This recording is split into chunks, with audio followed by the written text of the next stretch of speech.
अध्यात्म विज्ञान कोई धर्म या संप्रदाय नहीं है, ये स्पिरिचुअल साइंस है जो कुदरत के कानून पर आधारित है।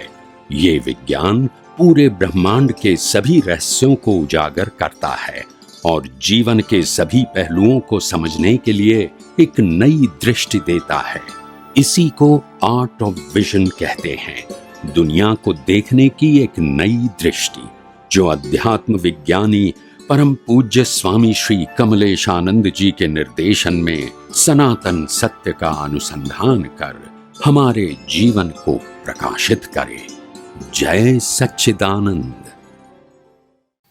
भाई और बहनों, मातृशक्ति को नमन।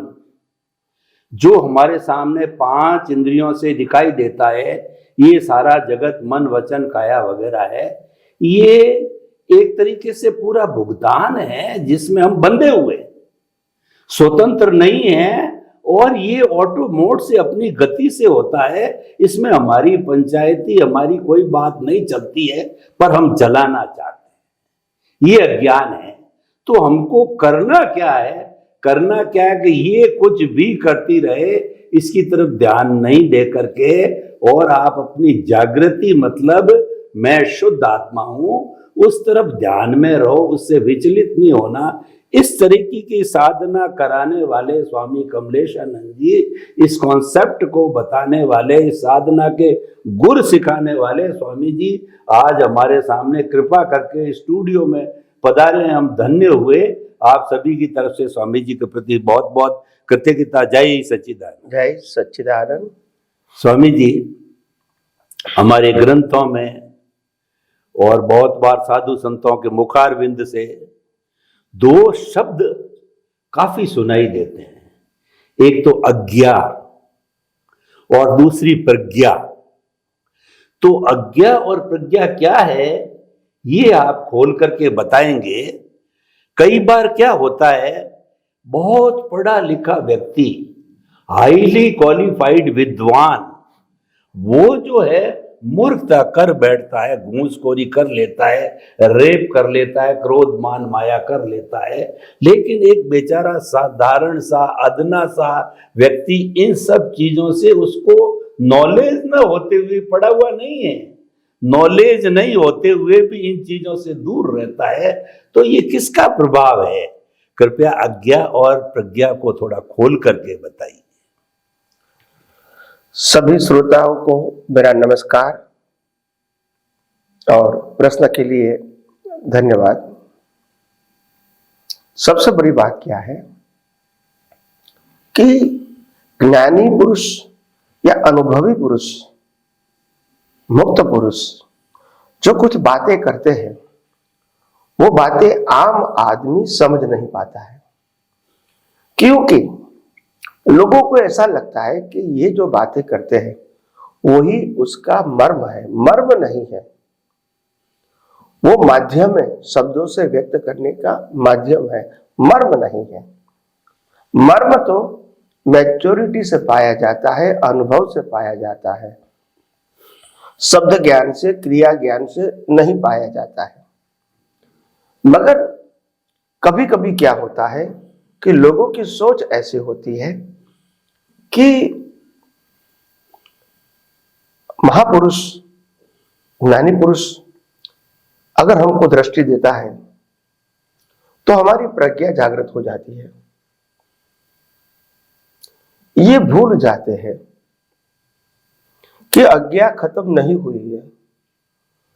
प्रज्ञा जागृत करना वो एक अलग सब्जेक्ट है, अज्ञा को खत्म करना ये अलग सब्जेक्ट है। मगर हम भूल गए, हमको प्रज्ञा मिली मतलब प्रज्ञा है ही नहीं, ये मान लेते हैं। ये पहली गलती है। दूसरी बात, अज्ञा और प्रज्ञा 2 चीज नहीं है, एक ही चीज है। जब आप मिथ्या ज्ञान, मिथ्या दर्शन का उपयोग करते हैं जो आपके पास है, तो इसको अज्ञा बोलेंगे। जब ज्ञानी पुरुष से मिला हुआ सम्यक ज्ञान, सम्यक दर्शन का उपयोग करते हैं तो वो प्रज्ञा है। तो प्रज्ञा मिलने के बाद भी अज्ञान तो एज इट इज है। तो अज्ञा और प्रज्ञा एक सिक्के के 2 पहलू हैं, अलग नहीं है। उपयोग के आधार से टाइटल होता है। तो कहने का मतलब मेरा यह है, प्रज्ञा और अज्ञा कोई अलग चीज नहीं है। वही लाइव ईगो के पास पहले अज्ञा थी जब प्रज्ञा नहीं थी। अभी उसको प्रज्ञा भी मिली है और अज्ञा तो लेकर आए हैं, तो दोनों उनके पास है और इसीलिए कर्मबंध होता है। अगर अज्ञा ही खत्म हो गई तो फिर कर्मबंध कैसे होगा? तो ये इसीलिए मैंने कहा कि अनुभवी ज्ञानी पुरुष की वाणी दूसरे अनुभवी पुरुष ही बता सकते हैं कि ये क्या कहना चाहते थे। हम तो आम आदमी शब्द से आगे बढ़ता ही नहीं है। तो अज्ञा और प्रज्ञा दोनों दृष्टि है। जब तक आप सनातन सत्य का अवस्था में यूज नहीं करते हैं, तब आपके पास अज्ञा का रोल है। और जब आप अवस्था में सनातन सत्य की दृष्टि यानी ज्ञान और दर्शन का उपयोग करते हैं तो वो प्रज्ञा है। तो उपयोग के आधार से टाइटल है। ऐसा नहीं कि मेरे को प्रज्ञा मिल गई मतलब अज्ञा है ही नहीं। और इसीलिए मैंने आध्यात्म विज्ञान में बताना पड़ा कि 1% अज्ञान होते हैं तब भी आप नरक गति के कर्म बांध सकते हैं। यानी अज्ञान का प्रभाव तो रहेगा, जब तक 0 नहीं होगा तब तक। और प्रज्ञा का प्रभाव आपके पुरुषार्थ के ऊपर, आपके उपयोग के ऊपर आधारित है। तो अज्ञा और प्रज्ञा दोनों दृष्टि है। अज्ञा दृष्टि हमने लोगों के माध्यम से, इंद्रिय ज्ञान के माध्यम से, किताबों के माध्यम से पाई है। और प्रज्ञा वो ज्ञानी पुरुष के ज्ञान दृष्टि से हमने पाई है। तो ये दोनों हमारे पास है। और प्रज्ञा से अज्ञा को खत्म करना है। यानी जैसे जैसे आप प्रज्ञा का उपयोग करते रहोगे तो अज्ञा निकलेगी उदय कर्म के अधीन, संजोगों के अधीन, मगर वैल्यू नहीं रहेगी तो खत्म हो जाएगी डिस्चार्ज के रूप में। ओपिनियन भी निकलेगा मगर खत्म हो जाएगा। जब आपने कुदरती रचना देखा तो, और वही अपोनेंट के ऊपर आपने ओपिनियन डाला कि ये ओपिनियन सही है गलत है, तो वो लाइव हो गया। तो ओपिनियन लाइव नहीं, ओपिनियन के ऊपर ओपिनियन लाइव है। तो इसीलिए अज्ञा और प्रज्ञा जो होता है वो दोनों ऐसी चीज है जैसे हम अपने जीवन में पुरुषार्थ की दो धारा के बीच चलते हैं। एक बाजू संसार का मार्ग है और दूसरी तरफ मुक्ति का मार्ग है। दोनों दृष्टि आपके साथ अभी है। एक दृष्टि कई अवतारों से कैरी फॉरवर्ड होके आई है जो अज्ञा कहते हैं, और प्रज्ञा आपको ज्ञानी पुरुष के ज्ञान दृष्टि से मिला। तो अभी आपके पास दोनों है। अभी आप पुरुषार्थ के समय किसका उपयोग करना चाहते हैं वो इंपॉर्टेंट है। जिसका उपयोग करोगे वो पावरफुल होगा, और जिसका उपयोग नहीं करोगे धीरे धीरे पावर खत्म हो जाएगा। तो ये एक प्रक्रिया है। तो कई लोगों के मन में ऐसा आ जाता है कि मेरे को प्रज्ञा जागृत हो गई तो अभी अज्ञा है ही नहीं या खत्म हो गई। ये करेक्ट नहीं है। तो इसीलिए आध्यात्म मार्ग में सतत सम्यक ज्ञान और सम्यक दर्शन रूपी प्रज्ञा का सतत जागृति से उपयोग करना बहुत इंपॉर्टेंट है। और उसमें बाहर किसी को मालूम नहीं होता है कि आप किसका उपयोग करते हो या कर रहे हो। तो इसीलिए बाहर के लोग तो बाहर की क्रिया ही देखेंगे, और अनुभवी पुरुष बताते हैं कि बाहर की क्रिया की आध्यात्म मार्ग में वैल्यू नहीं। तो खुद ही वो डिस्चार्ज है और कुदरत के अधीन, कुदरती कानून के अधीन है, तो उसकी वैल्यू करने से कोई फायदा नहीं है। आप एक नया ओपिनियन बनाते हो रिलेटिव सत्य का, बस। तो इसीलिए ज्ञानी भगवान फरमाते हैं कि आपको अगर मुक्ति की ओर आगे जाना है, आगे बढ़ना है, प्रगति करना है, तो आपको केवल प्रज्ञा का सहारा लेके ही आगे बढ़ना है। अज्ञा अपने आप समाप्त हो जाएगी। मगर क्योंकि मोह के वश, अजागृति के वश हम अज्ञान का उपयोग कर बैठते हैं और इसका खामियाजा भी भुगतना पड़ता है। तो इसीलिए छोटी छोटी बातों में भी हम जितना हो सके इतना प्रज्ञा का उपयोग करने की प्रैक्टिस करते रहें। प्रैक्टिस बहुत इंपॉर्टेंट है। अवस्था छोटी बड़ी है वो इंपॉर्टेंट। हम पानी का ग्लास पीते उस समय भी प्रज्ञा का उपयोग कर सकते हैं। मन में विचार आते हैं तब भी प्रज्ञा का उपयोग कर सकते हैं। कोई भी स्थूल और सूक्ष्म की अवस्था में हम प्रज्ञा का उपयोग कर सकते हैं, मगर ये उपयोग करना वो प्रैक्टिस है। खाली जानना वो प्रैक्टिस नहीं है।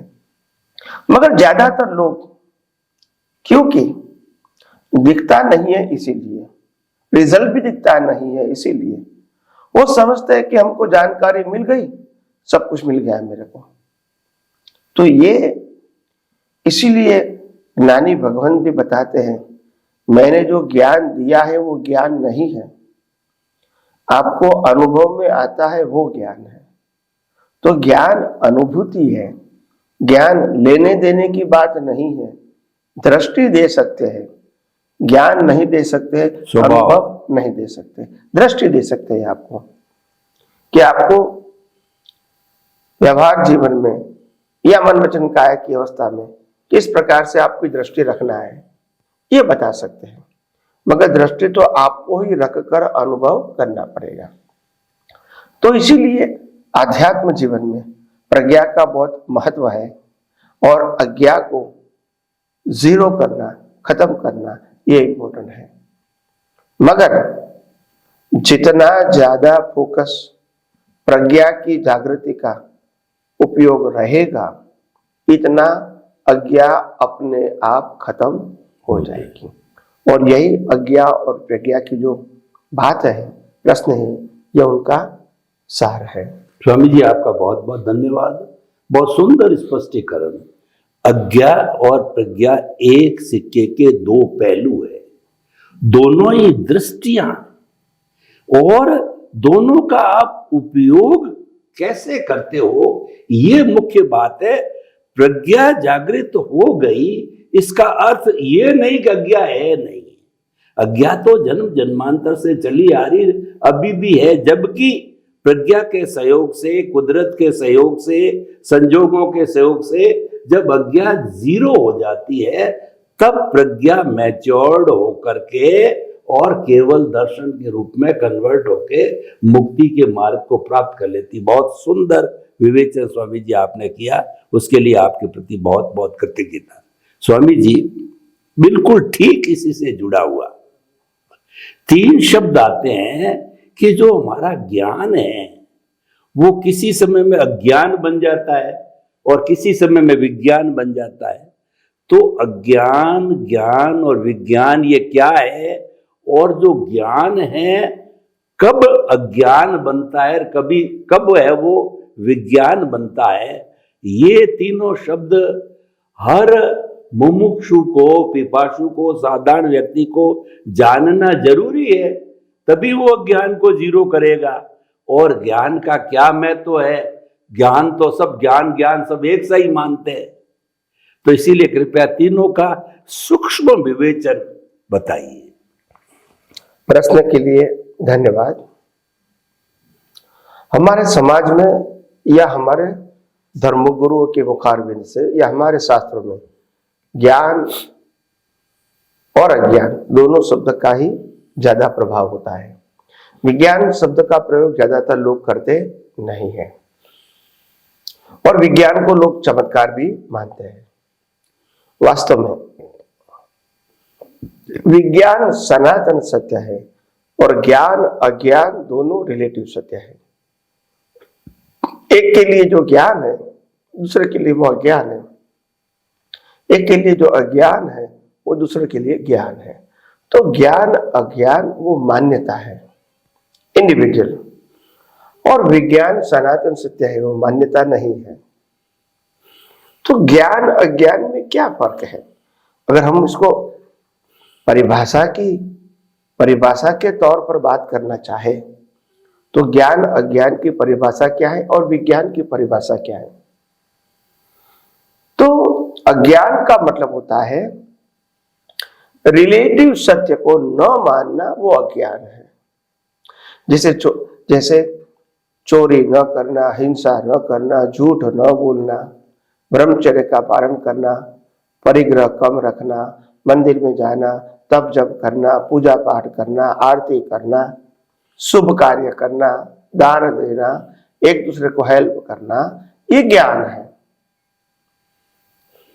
और ये नहीं करना वो अज्ञान। तो हमारे समाज में ज्ञान अज्ञान की परिभाषा जो बताई है वो दोनों रिलेटिव सत्य है, सनातन सत्य नहीं है। सबका अपना अपना व्यू पॉइंट है,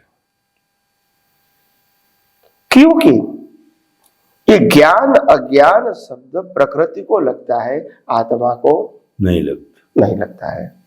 और प्रकृति हमेशा व्यू पॉइंट वाली होती है। एक को जो पसंद है वो दूसरे को पसंद नहीं, और एक जिनकी वैल्यू करते हैं दूसरे के लिए वो वैल्यू नहीं। तो सबके लिए ज्ञान तो अलग हुआ, तो आप इसको एक कैसे बोल सकते हो? इसीलिए हमने आध्यात्म विज्ञान के माध्यम से कहा ज्ञान अज्ञान दोनों रिलेटिव सत्य है। तो रिलेटिव सत्य में पाप पुण्य आते हैं, सनातन सत्य में पाप पुण्य नहीं आते हैं। तो विज्ञान का मतलब होता है ऐसी दृष्टि जो यूनिवर्सल ट्रूथ है, जो कुदरत के कानून के ऊपर आधारित है। अगर वो दृष्टि आपकी रही तो पुण्य भी नहीं बनेगा, पाप भी नहीं बनेगा, यानी ज्ञान अज्ञान दोनों नहीं रहेंगे। और अगर विज्ञान दृष्टि नहीं है तो ज्ञान अज्ञान दोनों रहेगा। क्योंकि कई लोग कहते हैं कि हम ज्ञान को ही मानते हैं, अज्ञान को नहीं मानते हैं, मगर ये आपका व्यू पॉइंट है, ये कोई सनातन सत्य नहीं है। आप कहते हो मैं भगवान महावीर को मानता हूं इसलिए ज्ञान है, दूसरा कहता है मैं कृष्ण को मानता हूं वो ज्ञान है, तो आप किसको गलत कहेंगे? दोनों अपना अपना व्यू पॉइंट है। तो ज्ञान अज्ञान कोई सनातन सत्य नहीं है, अवस्था के ऊपर अधीन है। मगर जो विज्ञान है वो तो कुदरती कानून के ऊपर आधारित है, वो सभी के लिए समान है, वो कोई व्यू पॉइंट नहीं है। तो जितना जितना यूनिवर्सल ट्रूथ समझ में आता है इतनी आपकी दृष्टि ओपिनियन से मुक्त हो जाती है।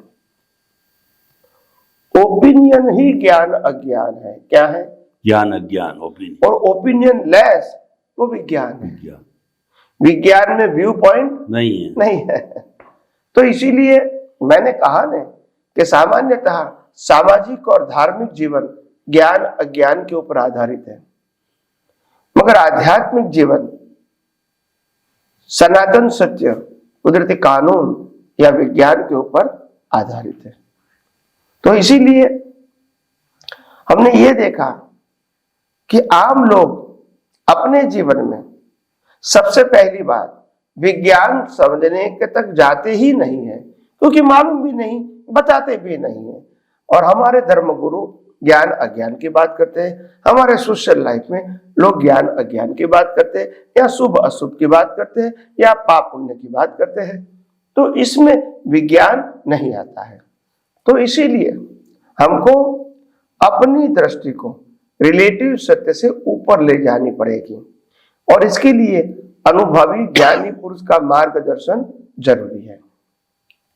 तो अनुभवी ज्ञानी पुरुष जो होते हैं वो स्पष्ट कहते हैं 5 इंद्रियों से जो अनुभव में आता है ये सब रिलेटिव सत्य है और व्यू पॉइंट है। और सनातन सत्य है वो सनातन सत्य कुदरती कानून की दृष्टि से अनुभव में आता है जो व्यू पॉइंट नहीं है और सबको लागू होता है।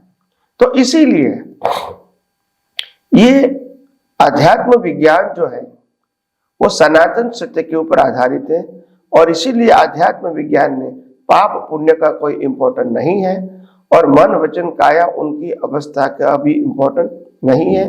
पाना खोना वो भी इंपॉर्टेंट नहीं है। मालिक की भाव, कर्ता भाव, भोक्ता भाव, देहाध्यास का भी इंपॉर्टेंट नहीं है। तो इसीलिए यहाँ सेपरेट हो जाता है कि विज्ञान और रिलेटिव सत्य। रिलेटिव सत्य में 2 भाग आते हैं, ज्ञान और अज्ञान। हाँ, तो जैसे जैसे हमको समझ में आएगा आगे वैसे वैसे हम आध्यात्म विज्ञान के माध्यम से सभी प्रश्नों का सैद्धांतिक उत्तर देने की कोशिश करेंगे। स्वामी जी आपका बहुत बहुत धन्यवाद। धार्मिक मान्यता है उनको हम ज्ञान कह सकते हैं। चोरी नहीं करना, अहिंसा, सत्य, चोरी, ब्रह्मचर्य, अपरिग्रह, अणुव्रत, महाव्रत, ये सारी जो है वो ज्ञान की श्रेणी में आता है और इनको न मानना ज्ञान है और यही समाज के अंदर सिखाया जाता है। इससे परे बहुत कम लोग जाते हैं जो ज्ञानी पुरुष होते हैं, अनुभवी पुरुष होते हैं, जिन्होंने अनुभव का स्वाद चखा है, वो अनुभव देना चाहते हैं। वो क्या इससे ऊपर भी कोई चीज है वो बताते हैं। जब ज्ञानी पुरुष इंट्रोड्यूस हो जाता है तब वो विज्ञान बताता है।